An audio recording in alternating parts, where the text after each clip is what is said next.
backs because that's what the devil wants. It's the easiest thing to do.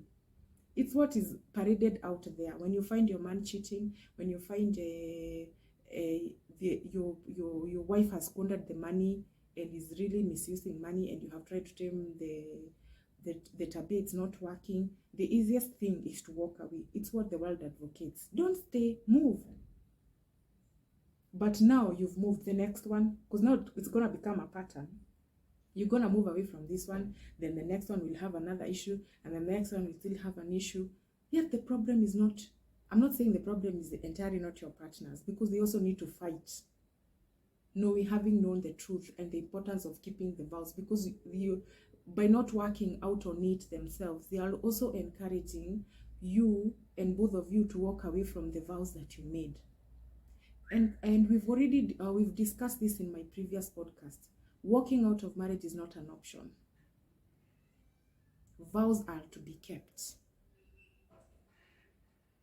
The Bible says you better not vow than vow and walk away. You will see why in the recordings that are going to come after, why it is important to keep your vows and why walking away is not an option. Because you're supposed to do your due diligence before you go to the altar. That is how serious it is. Marriage is not for children. Marriage is not for non-believers.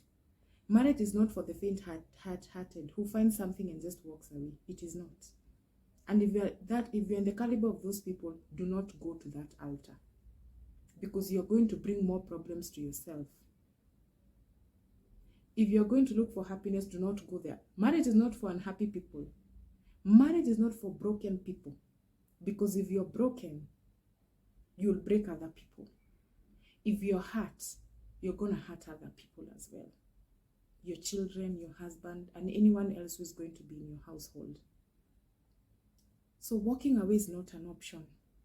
When you're under attack, it's not a time to walk away. And these attacks can be financial. Maybe you've been attacked financially and all of a sudden you were very okay financially and you've lost everything. Your cars get auctioned, your property get auctioned. You have to you have to live the lifestyle that you were living. You have to walk away. You have to change the kids where you are taking them to school. You can no longer afford basic needs like healthcare. Food becomes a problem. You are under attack. You are under attack. And remember your vows in health and in sickness, in poverty and in riches. So everything God had factored in anything else that can make a marriage break.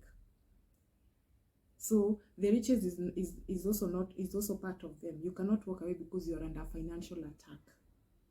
Sickness can be another attack, where the devil just decides to bring a disease in the family that takes away all money, drains everyone, because you have to do these visits to the hospital every other time, and sometimes what is ailing the person is not even clear to anyone. The doctors cannot find anything. You are under attack. The enemy is not the spouse who is under attack or the spouse who is now feeling drained. The trick here is to stand your ground as you wait for God to fight for you, even as you call on him to make things easier for you. And in the heat of the moment, you have to watch also what you say, because words are live. What you say is very important. What you're saying to the problem gives it life or kills it.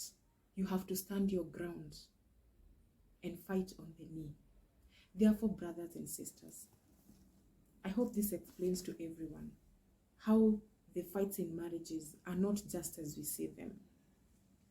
They may look like playing to us in the eye, but in the real sense, they are usually sent by the enemy to make sure that we don't enjoy the marriages that we are in, that we don't enjoy the love that we are in.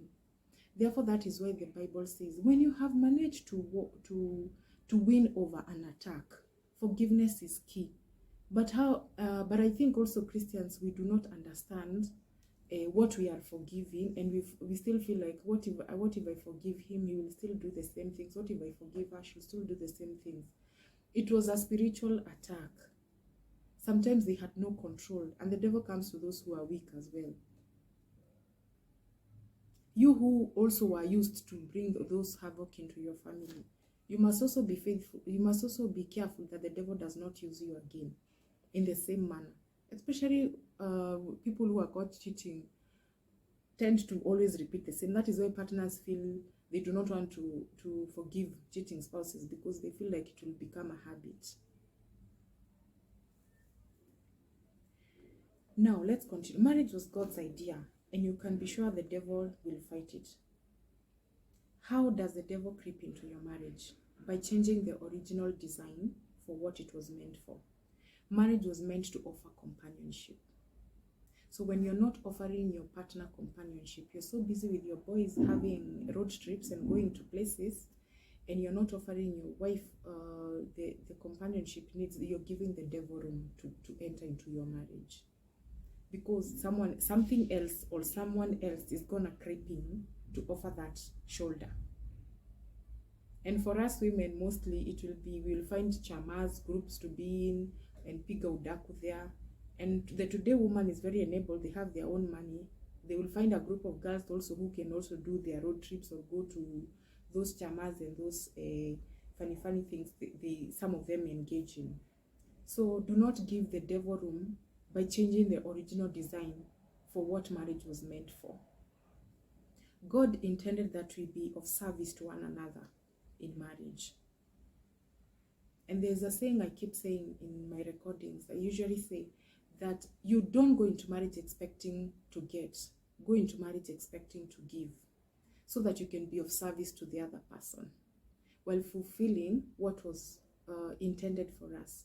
The Bible has given each one of us clear instructions on how we are supposed to carry ourselves in the marriage. Husbands are supposed to love their wives as Christ loved the church, and wives are supposed to submit to their husbands. That is the order. We have also been given instructions of how we labor, or how we are supposed to give providence. That is matters finances that we are going to address in the next podcast.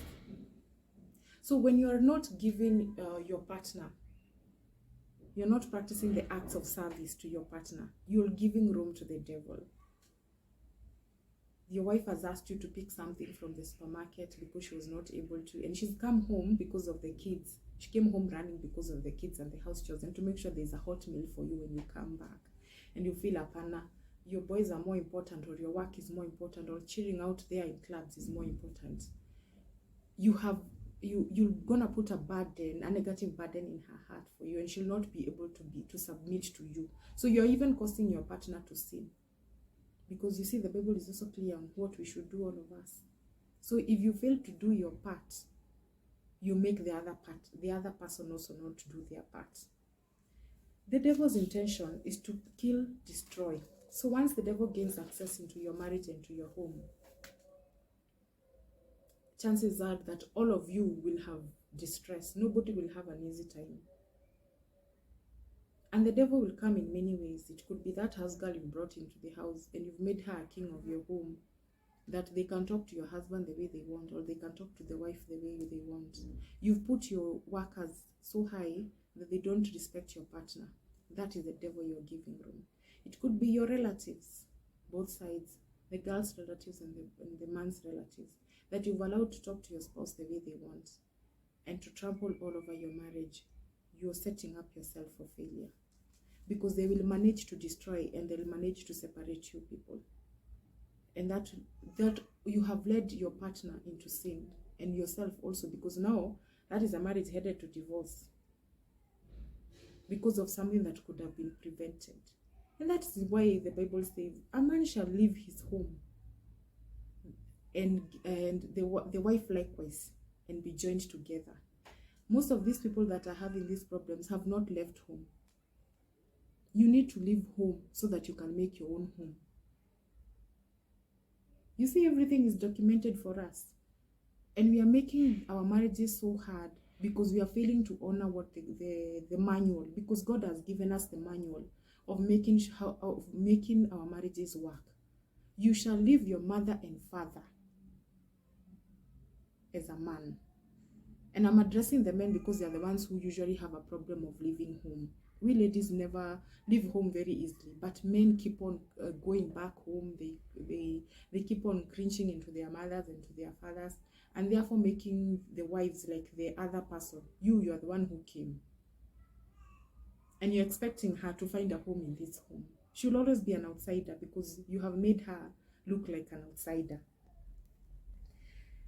The devil does this. He destroys by beating us humans to complete submission and surrender. What the devil wants is for you to submit to him and fail to worship your maker, or surrender and walk away from your marriage. In short, he's making you sin against God.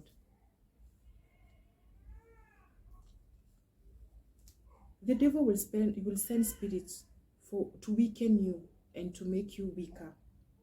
This we find in Luke chapter 4 verse 6, where the devil was testing Jesus after Jesus came from fasting. And he was telling, why don't you change stones into bread? Because he knows he's hungry, he's come from fasting. That is what the devil does to us. He knows you have a weakness for women. So that is what is going to bring your way, to make you sin.